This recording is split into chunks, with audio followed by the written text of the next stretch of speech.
Je reviendrai sur l'ouvrage. Monsieur les directeurs généraux, le service central, le directeur général de l'ADM, mon cher ami le secrétaire exécutif du programme national de développement local et du PACASEN rural, même si Monsieur le secrétaire exécutif du Conseil national de développement du dialogue des territoires, Monsieur les maires, honorables conseillers, Monsieur le directeur d'agence, mes chers collègues, qui n'ont pas été vus, mais qui sont là. Ils sont derrière, mes chers collègues inspecteurs du Trésor. À part ça, il y a des collègues qui sont un peu dans la masse, mais ils sont là. Les inspecteurs du Trésor. J'en vois de gauche, à droite, au milieu et devant. Ils sont là. Mes chers collègues, merci d'être venus. Monsieur les promotionnaires, les promos de la promo 99, comme Khadil l'a dit, une promotion très nombreuse, machallah, mais qui aujourd'hui occupe des positions très stratégiques dans ce pays, que ce soit dans l'administration centrale, dans l'administration territoriale, le barreau, la magistrature, le secteur privé, mais également la société civile. Nous sommes partout, machallah, c'est une promotion inédite à laquelle on prédestinait peut-être au chômage, mais qui est aujourd'hui une promotion quand même très méritante. Mes chers collègues, merci d'être venus.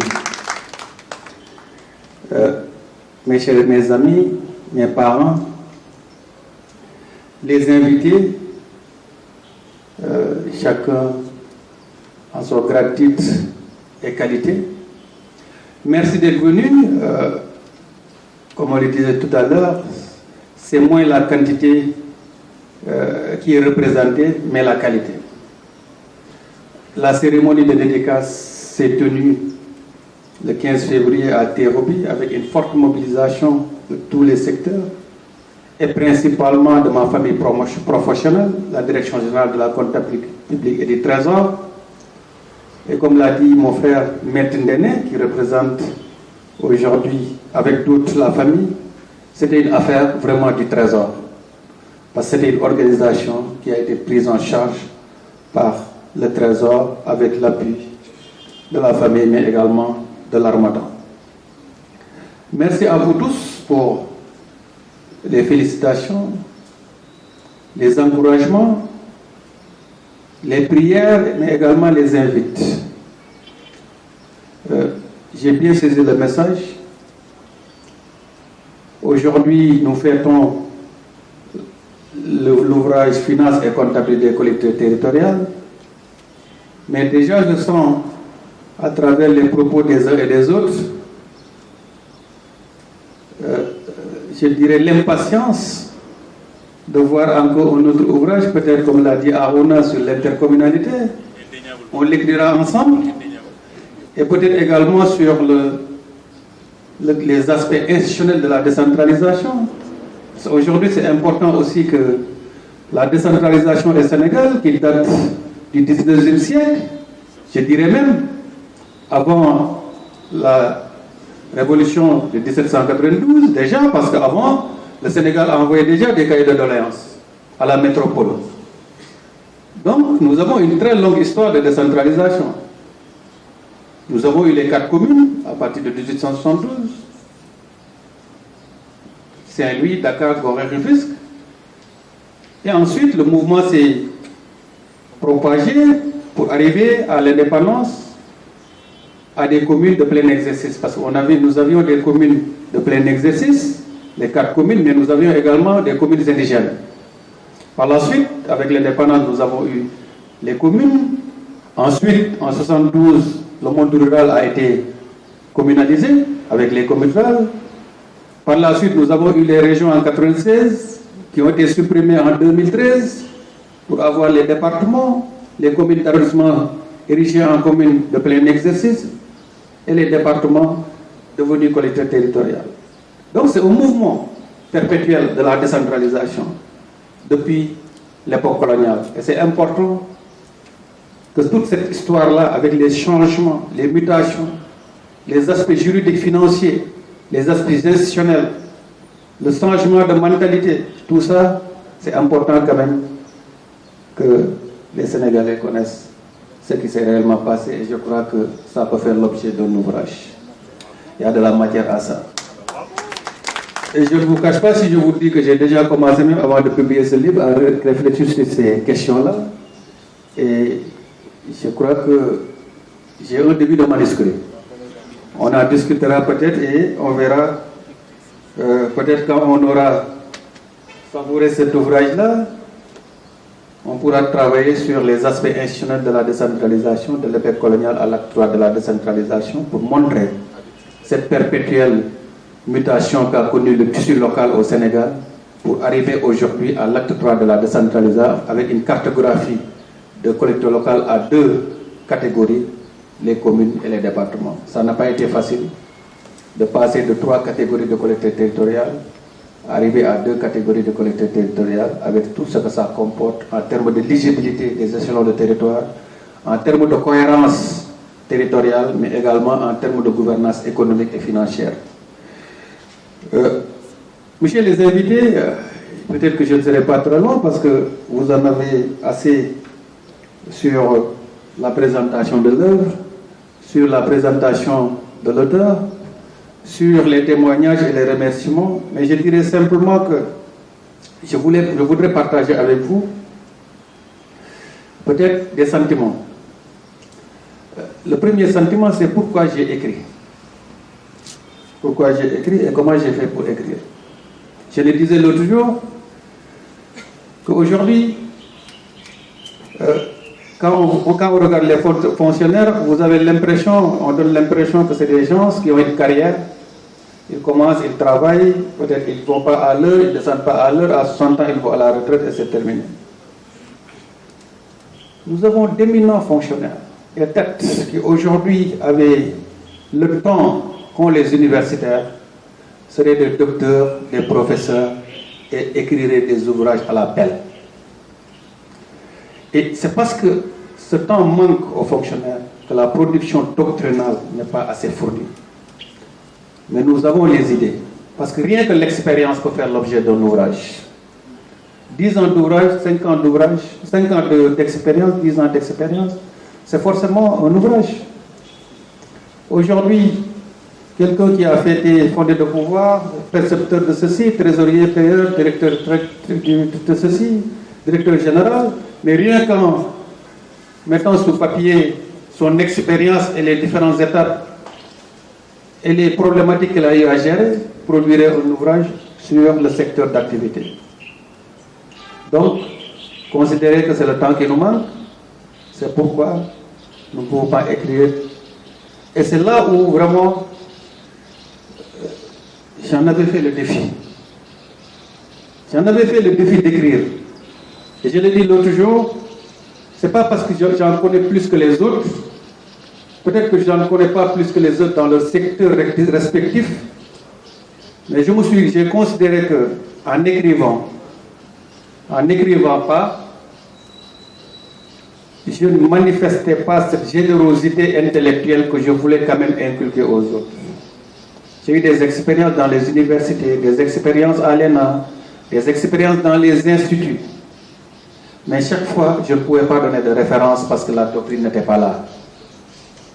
Il fallait quand même servir d'exemple. Servir d'exemple et inviter nos collègues à écrire dans leur secteur d'activité. Et je peux vous dire que cet ouvrage-là, peut-être certains ne pourraient pas le comprendre, mais je l'ai écrit sur 12 ans. Le premier manuscrit que j'ai produit, je l'ai commencé alors que j'étais percepteur de la région de Matam en 2007. Déjà, j'avais un manuscrit. En 2011, j'ai failli publier cet ouvrage-là. Mais j'ai eu la malchance ou la chance d'en discuter avec Mamadou Ablaye Sow, certains le connaissent, ancien directeur général de la comptabilité et du Trésor, ancien ministre délégué chargé du budget, un homme extrêmement rigoureux, extrêmement alerte, qui de Tunis, je l'ai fait parvenir le manuscrit, qui m'a dit, Cheikh, je voudrais qu'on discute du manuscrit parce que j'ai beaucoup d'observations. Et ce jour-là que j'ai rangé le manuscrit parce que, connaissant Ablaye Sow, je savais que si je publiais ce truc, il y aurait beaucoup de manquements. Et je n'ai pas écrit. Et je vais vous faire cette confidence-là. L'actuel président de la République devait être le préfacier. C'était en 2011, j'étais encore trésorier régional de Fatick. Et le président Macky Sall était maire de la commune de Fatick. Donc, il y a la DIDEF. J'ai cheminé encore. En 2012, j'ai voulu, après avoir fait les correctifs, j'ai voulu publier. Et il est intervenu l'acte 3 de la décentralisation. Le cadrage de l'ouvrage était fait autour des régions, des communes et des communes rurales. En 2013, les régions n'existent plus. Les communes rurales n'existent plus. On a des communes et des départements. Tout le manuscrit tombe à l'eau, il fallait tout adapter. J'ai recommencé la réforme sur la fiscalité, la réforme du Code général des impôts également est intervenue en 2012. Il fallait revoir beaucoup de choses. À un moment, j'ai voulu publier encore, on a engagé la réforme sur la selle, contribution économique locale. On a introduit la contribution globale foncière, on a revu ceci, on a revu cela. J'ai été obligé encore d'adapter. Pour vous dire, arrivé maintenant en 2019, j'ai dit, il faut que je plonge, même s'il faut faire comme les Brésiliens, changer la roue en roulant. Et j'ai plongé, et j'en ai parlé à mon ami, le professeur Aliou Sow, et j'en ai parlé également à mon ami Aliou Sall, à qui, au-delà de l'amitié qui nous lie, faire préfacer l'ouvrage au président de l'association des maires du Sénégal, c'est extrêmement important. Peut-être qu'au-delà de l'amitié que nous avons ensemble, c'est le président de l'association des maires, 552 exécutifs territoriaux. C'est quelque chose de symbolique et d'expressif. Et je crois qu'il avait rempli les deux caractéristiques qui me permettaient de lui confier la préface de l'ouvrage en demandant l'autorisation à mon cher ami, le professeur Aliou Sow, et pour me dédouaner et me faire pardonner, je lui ai également confié la postface, qu'il a bien voulu accepter. Et je suis allé voir Diallo, le docteur Diallo, pour lui dire j'ai un manuscrit. Il a regardé au manuscrit, on s'est dit avec le professeur Aliou qui a joué un peu les entremetteurs. Et je lui ai donné l'ouvrage en lui disant, bon, c'est un ouvrage que j'ai écrit, mais je crois que ça peut être un bon ouvrage, un best-seller, je ne sais pas trop, mais bon, essayons. Bon, je sais qu'au début, il n'était pas très convaincu. Mais qu'avec quand même le témoignage très poignant de mon ami, on a commencé à travailler. Et quand il a lu le manuscrit, il m'a dit, chef, tu as fait un excellent ouvrage. Mais je veux que l'ouvrage soit un ouvrage scientifique qui ne fera l'objet de qu'on reproche. Donc il faut adopter la démarche universitaire, la démarche scientifique. Il faut que l'ouvrage ait ceci, il faut que l'ouvrage ait l'index, il faut que l'ouvrage ait ceci, il faut cela. Les citations, c'est comme ça. Voilà, la bibliographie avec Diallo, j'ai terminé, je lui ai donné le manuscrit. Il me dit, mais qu'est-ce que tu as fait là? Cette bibliographie-là, c'est pas bon. J'ai dit, Diallo, je commence vraiment avec votre ouvrage-là, parce que je ne comprends plus absolument rien. Moi, ce que je peux, c'est écrire. On corrige. Ah, je croyais avoir vraiment un bon ouvrage qui peut éditer. Je donne à Diallo, Diallo le soumet à, je ne sais pas, le truc de détecteur de ceci ou de cela. Et je me retrouve avec des rouges partout. J'ai passé encore presque plus de 2 ou 3 semaines à recorriger, donner le document à un autre qui corrige. Et même le préfacier a corrigé aussi avant de me remettre sa préface et le document. Donc, avec des amis, des parents, tout le monde, chacun à son niveau, a essayé d'apporter vraiment l'acquis nécessaire pour que ça soit un excellent ouvrage. C'est vous qui le dites, c'est pas moi. Et on a sorti l'ouvrage le 23 février, le 23 janvier, je crois, 2020. Et déjà, je crois qu'on est à notre deuxième rupture des stocks. On est à la deuxième rupture des stocks, je crois qu'on est à 1050 de tirage.